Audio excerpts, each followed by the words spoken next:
Africa started producing leaders that one cannot recognize. How many of you will forget Jean Bedel Bokassa of Central African Republic? That man who murdered little children in the streets because they did not buy a uniform from his wife. That's Jean Bedel Bokassa. How many of you will forget Mobutu Sese Seko Kukumbendu wa Nzambanga,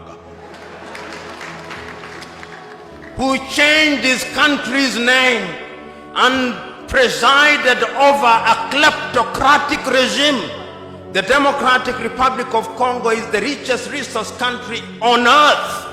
Conservatively, it is said that under her belly she has minerals which is equivalent to 34.1 trillion United States dollars. And yet today, it is one of the poorest nations on earth.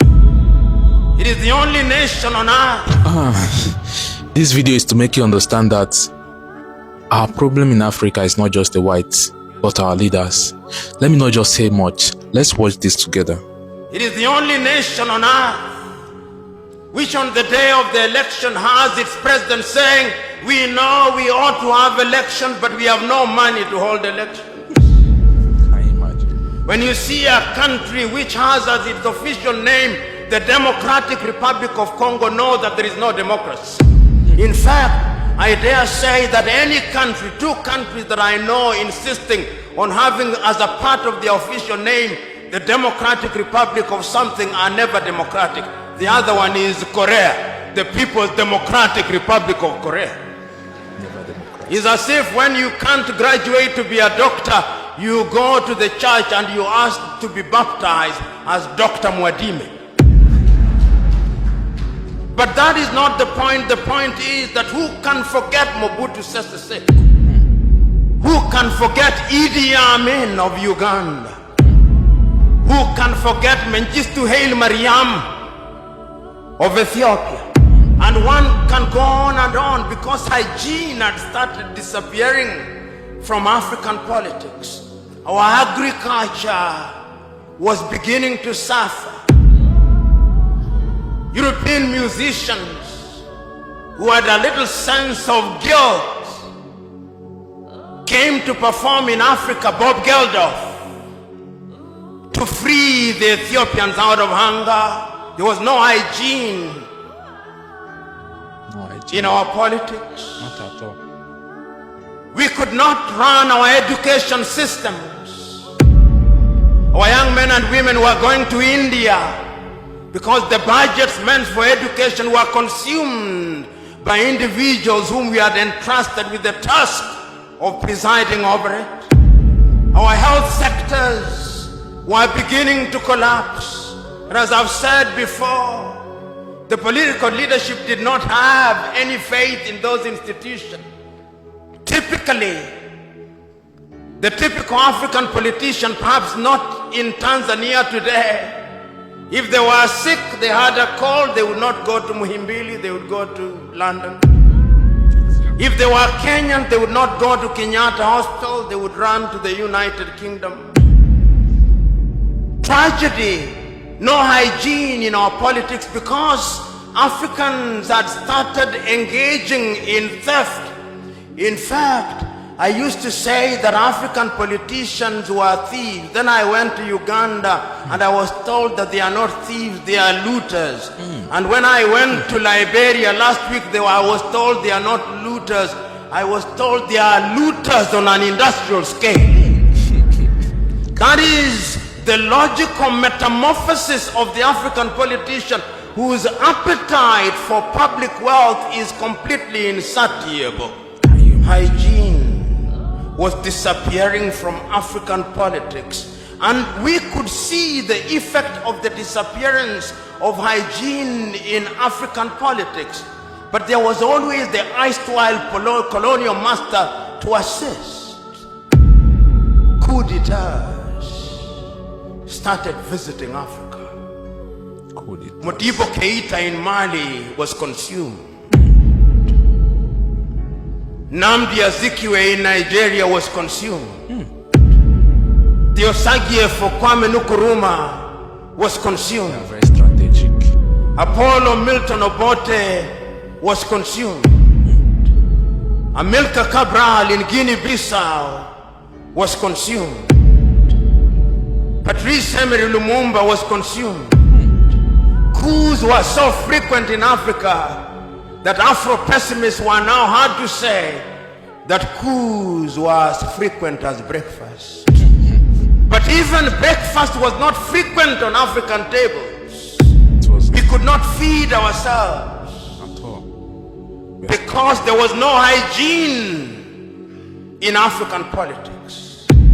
Your typical African politicians took the view that they had a divine mission to preside over their countries. They arrogated to themselves the monopoly of wisdom. If you listen to some of them, and I listen to the radio announcements announcing the activities of one leader of an African country, Habyarimana Juvenal, it would take 3 minutes to say the things that he had done. He was the leading farmer. He was the leading singer. He was the leading intellectual. He was the leading husband. And he was the leading everything. We had monsterized our leaders, and they became immune from any kind of advice. Meanwhile, the African was suffering. The African woman who thought that upon attainment of political independence, she would now deliver in a decent hospital, was still the victim of a village midwife. The African woman was suffering. The African woman who thought that they would now get water in a tap in their home was still running 5 kilometers away to get water. Meanwhile, our monster leaders were laundering their clothes in France and in Paris. The African woman who thought that they would go to Kariakoo market here in Dar es Salaam or Owino market in Kampala, Uganda, and get all the goodies could not get them, because meanwhile the Minister for Agriculture had agreed that bad seed be supplied, and meanwhile we were getting mangoes from Europe. The African woman who thought that they could have food on the table could not have food on the table. We had killed all our sugar industries that we may have sugar from Brazil and Mexico. Can you imagine? And the African youth was no different. The African youth who thought that upon realization of independence, there would be occasion for them to get employment, was now being humiliated at the embassies of the United States of America as he struggled to get the almighty green card. The young African who thought that liberation would bring something new was now struggling at the United Kingdom embassy, filling a document that is 50 pages long, being asked who their great-great-grandfathers were and what enterprise they were engaged in. And they could not stop there. They went to the Australian embassy and to the French embassy, and the treatment was the same. The African youth was being treated like a leper, like a pariah, like a subhuman being. And they were asking, for what purpose did we gain this thing called independence? For what purpose?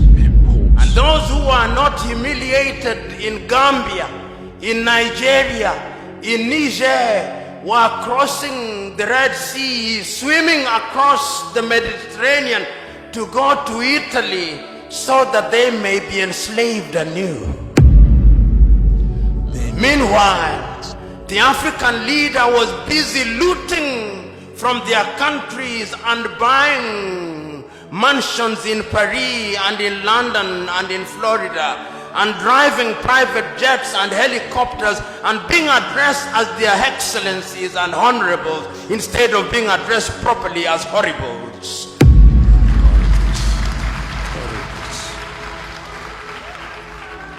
Hygiene had disappeared in African politics, and what had started happening is that a new generation of African leaders who were dissatisfied started emerging. And one need only look at Africa in the 1980s when we begin to see the emergence of a new crop of leaders who are saying, this is not what we fought for. And I can remember so very vividly Ethiopia's Meles Zenawi in 1984 abandoning his medical studies and pursuing the Derg regime of Mengistu Haile Mariam, and he removed Haile Mariam. And there is a sense in which some hygiene has been reintroduced in Ethiopia. And I can remember here, God works in strange ways. Idi Amin made the mortal mistake of assuming that Tanzania and Mwalimu Julius Nyerere could be poked without consequence. He tried, and he died regretting it. And this became, indeed, many of you will remember that this University of Dar es Salaam became the finishing school of latter-day revolutionaries. John Garang Dimabior was here. Yoweri Kaguta Museveni was here. If they were not students, they passed through here because this was the mecca of political revolutionaries. Eduardo Mondlane was here. Samora Machel passed through here, if only for a few hours. Nelson Holisa Mandela passed through here. Sam Nujoma came through here. This was the baptism ground.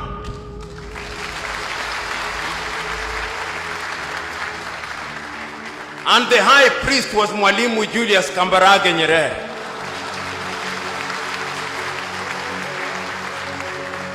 It was he who, in a manner of speaking, said, with this water I thee baptize, that you may go out there and change your country.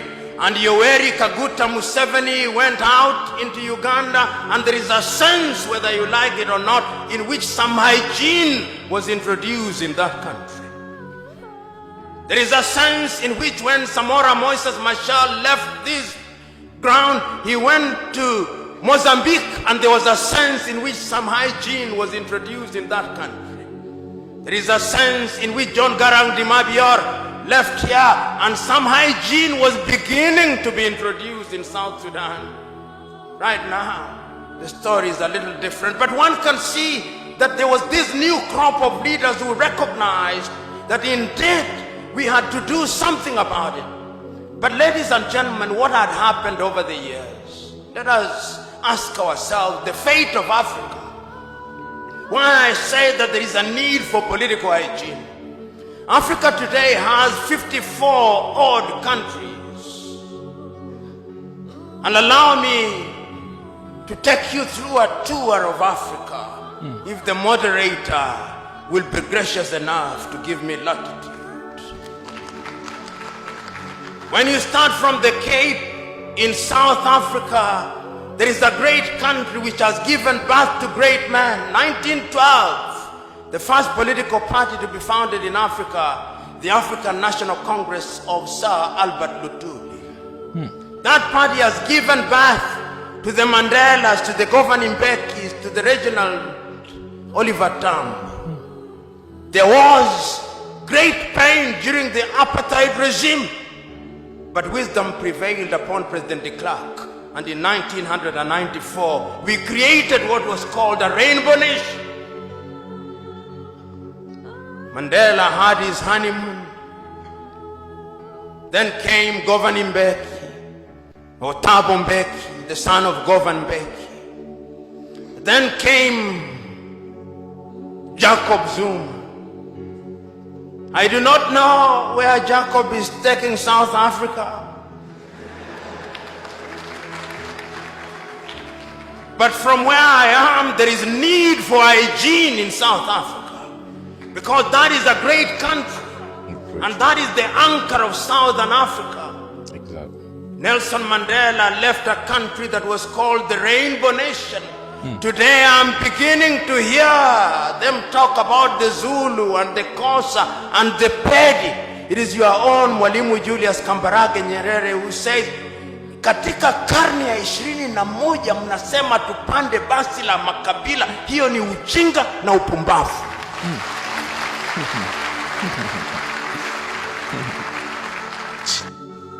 There is need for hygiene in Africa, political hygiene. Most of the leaders are the problems in Africa. We have good leaders, understandable, but most of the African leaders are the problems in Africa. And there is need for sanitization of the political class. There should be hygiene.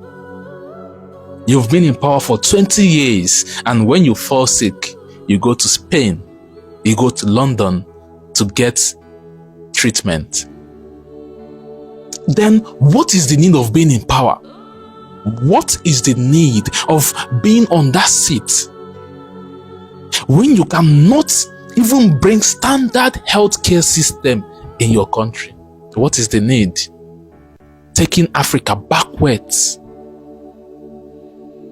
Taking Africa backwards. Some African leaders, what they specialize in is taking Africa backwards. It is so sad. It is so sad. And it is when we wake up that we will come together as one and sanitize any leader that is not performing. They are not thieves. They are not looters. They are not looters in a commercialized standard. Can you imagine that? We have leaders that have graduated from thieves to looters in a commercialized standard. That is the kind of continent we find ourselves. So I say to you, Africans, our problems are not just the whites. Our leaders are the problems, and we are allowing this corruption to be going on for too long. We have to sanitize our politics. Anybody that is not performing, vote them out. We have to sanitize our politics. If we want to continue on this awakening mission, we have to sanitize our politics. Let the fire continue. Share this video as you're watching it. Share the video so that other Africans can watch this video and learn. We must get there together. We are taking African continent to the next level, and we must achieve that. Spread the gospel. Drop your comments, like the video, and share.